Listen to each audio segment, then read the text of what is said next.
चिराग उठाओ कि आफताब जलाए, जरा कदम तो उठाओ कि एक राह बनाए। उतारो पाँव से मेहंदी की ये पाँव जलते हैं, उतर के राह पे देखो कि ये पाँव चलते हैं। क्योंकि जीना इसी का नाम है, क्योंकि जीना इसी का नाम है, क्योंकि जीना इसी का नाम है। आदमी ना हो तो उसके बाद उसकी सारी चीजों पर अधिकार किसका होता है? बोलो। उसकी औरत का। और किसका?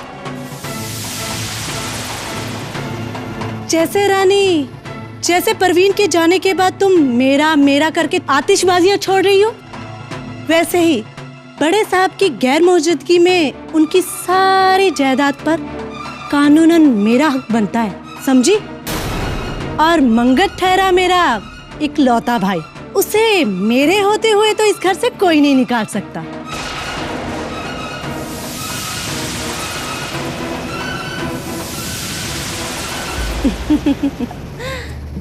तुम्हारा कसूर नहीं है बन्नो, बड़े घर का पानी ही ऐसा है, मेंढक भी पी ले तो खुद को मगरमच्छ समझने लगता है। बहना, तूने तो कमाल कर दिया, पर तू तो मर गई थी।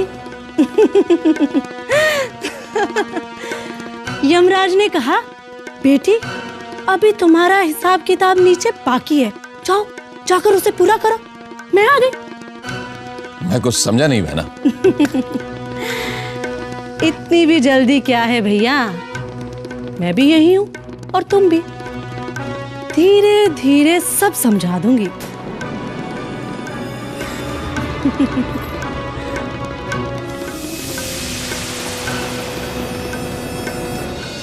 बिट्टू ना बिट्टू, चुप। माँ, क्या हुआ नीरा? माँ देखो ना, कब से रोए जा रहा है। अरे नीरा, तू भी ना थोड़ी थोड़ी बातों पे डर जाती है। अरे बच्चा रोएगा नहीं, हाथ पैर हिलाएगा नहीं तो उसका शरीर बढ़ेगा कैसे? नहीं माँ, ये बात नहीं है। एक तो इस कमरे में सीलन बहुत है और मुझे तो ये कमरा बहुत ठंडा लगता है। अब माँ, मैं इसे बाहर धूप में ले जाती हूँ। अरे रे, पागल हो गई तू? बाहर आते जाते लोगों की छोरे पे नजर पड़ेगी। अब किसी की नजर का पता है क्या? अरे भूखा होगा ये, दूध पिला दे, चुप हो जाएगा। माँ, अभी तो दूध पिलाया था, फिर भी चुप नहीं हो रहा है। कहीं से ठंड तो नहीं लग गई है? वैसे भी अस्पताल से आते वक्त मेरे मना करने के बावजूद भी तुमने इसे नहला दिया था, जबकि नर्स बहन जी और डॉक्टर बहन जी ने मुन्ने को 7-10 दिन से पहले नहलाने से मना किया था। नीरा, बिल्कुल बावरी है तू तो, बिल्कुल बावरी।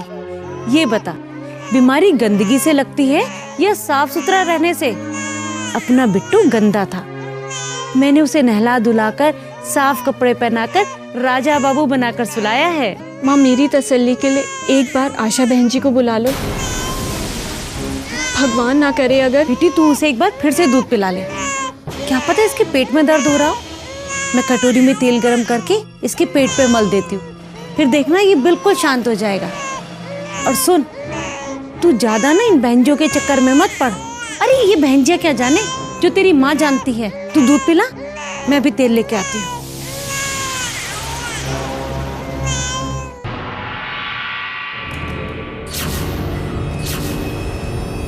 आओ मंगत भैया आओ। मुझे पता था तुम्हें चैन नहीं मिलेगा। बहना, तुझे कैसे पता चला कि मैं ही हूं? तेरी तो पीठ दरवाजे की तरफ थी। मछलियों को दाना डालो मंगत भैया तो वो आ ही जाती है। तू भी अजब पहली है, जितना बूझता हूं तुझे तू उतना ही उलझती जाती है। अब क्या बूझने आए हो मंगत भैया, वो बताओ। बाकी की कथा फिर बांचेंगे दोनों बहन भाई। बहना, तू मुझे ये बता कि तू बची कैसे? मैंने तो ये सुना था कि तेरी खटिया शमशान तक पहुंचाने का पूरा इंतजाम हो गया है। जाको राखे साइया मार सके ना कोई, बाल ना बाका कर सके जो जग बैरी हुए। मतलब? कोई था मुझे बचाने वाला, जिसने मुझे बचा लिया। किसने? राजपुरा में तो मैंने ये सुना था कि माया ने तेरे ऊपर लकड़ी चढ़ाने का पूरा इंतजाम कर दिया था। माया?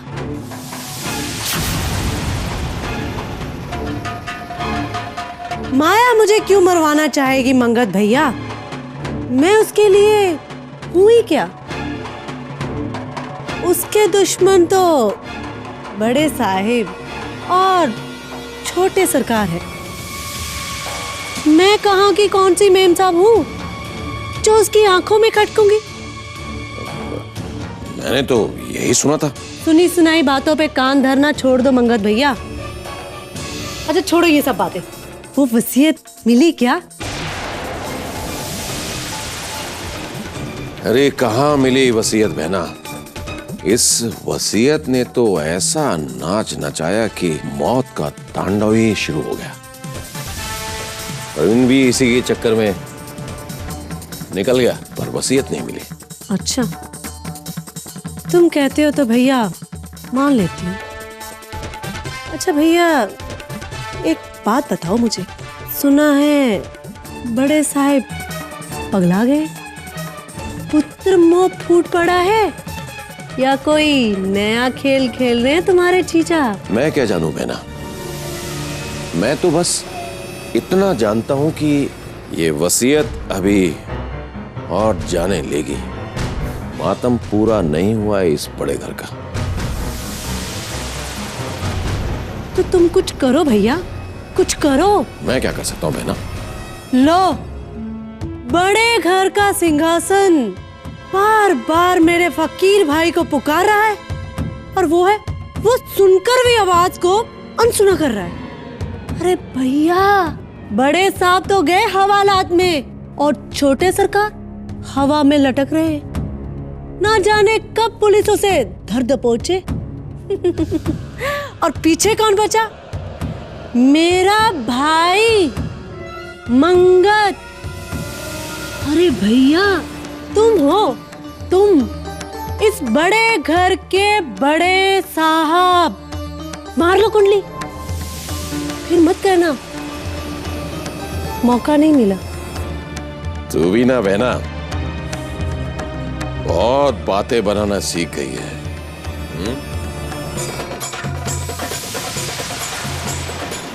बड़े घर का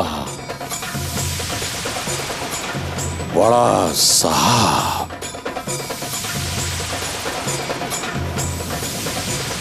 मंगत।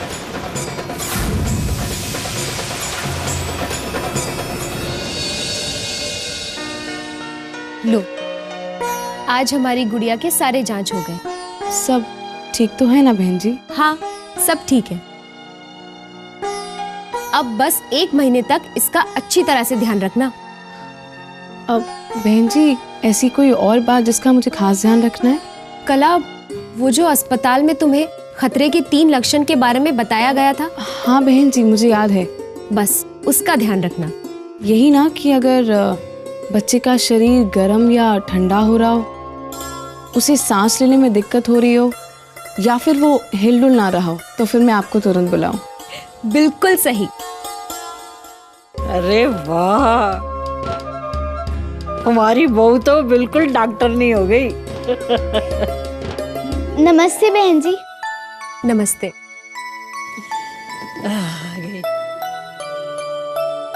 कितनी सुंदर है हमारी गुड़िया। हाँ, बिल्कुल तुम्हारी जैसी। दीदी, तुमने गलती की है और मैं तुम्हें सजा दूंगी। क्या किया मैंने? और तू ये पुलिस वालों की तरह क्यों बोल रही है? क्योंकि कमला मौसी ने मुझे पुलिस बनाया है, और जो भी गुड़िया को साबुन से बिना हाथ धोए छुएगा, मैं उसको पकड़ सकती हूँ। क्यों री छोरी, तू अभी अभी तो स्कूल से आई है, तूने हाथ भी नहीं धोए और तूने गुड़िया को छू लिया। कोई बात नहीं अम्मा, दीदी ने अपनी गलती मान ली है। क्यों दीदी, छोड़ दूं? अम्मा, मैं जानती हूँ कि गंदे हाथों में कीटाणु होते हैं और आज से मैं बिना साबुन से हाथ धोए गुड़िया को नहीं छूऊंगी। अरे वाह, जानती भी है और करती भी नहीं, और फिर अपनी अम्मा को भी सिखाती है। अम्मा, वो मैं भूल गई थी। मैं अभी जल्दी से जाकर साबुन से हाथ धोकर आती हूँ। चल जा। ये छोरी भी ना जानती सब कुछ है, मगर डांट खाए बगैर कुछ नहीं करती।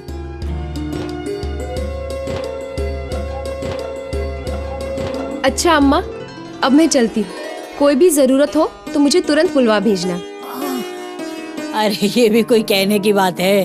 हाँ? जब भी जरूरत होगी तेरा ही तो दरवाजा खटखटाएंगे। नमस्ते।